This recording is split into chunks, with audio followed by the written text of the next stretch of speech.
Hi, this is Megan Gacious, and for this week's video, I'm going to focus still within the Civil War. However, I'm going to look at anti-slavery movements within the states. Generally, most historians look at abolitionists specifically. However, I'm going to focus on anti-slavery movements within two specific states. The first one I found was The War and Abolition in Missouri by Samuel Curtis. And this was a diary entry about Samuel Curtis, but within it, it talked about after Curtis had died. It talked about General John Schofield, and that his heart was of anti-slavery. He didn't like slavery and he wanted it to end, and he was a lover of the Union. However, many people put him on the wrong side. They thought he owned slaves and was part of the Confederacy.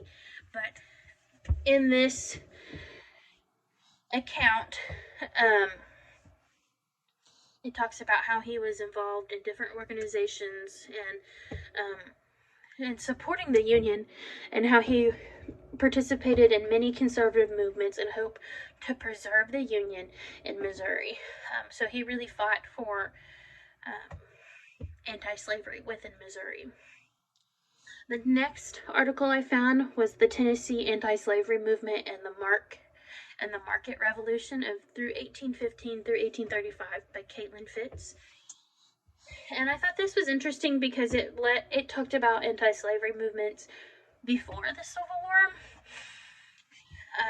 kind of at the end of the War of 1812 and up until the Civil War, and how in Tennessee the anti-slavery movement declined in the 1820s because of the spread of the cotton plantation economy.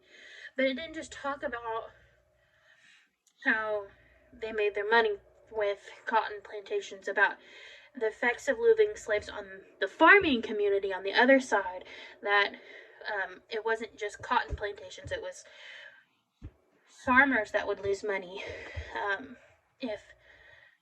if slavery were to end.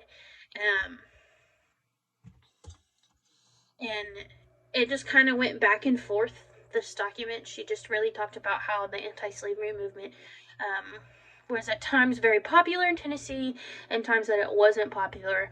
And I thought that was a good picture of what our nation was kind of seeing at the time, that it was just very on the rocks.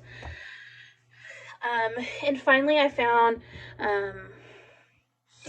Repudiating the Emancipation Proclamation and Reestablishing Slavery, the abolition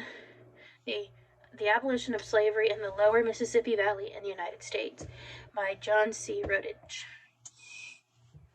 And this document talks about how the 13th Amendment functioned as a standalone measure to end slavery within the United States, and how many Republicans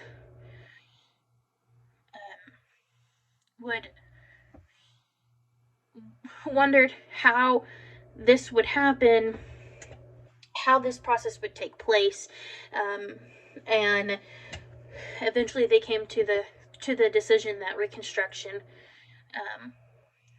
through a process called Reconstruction.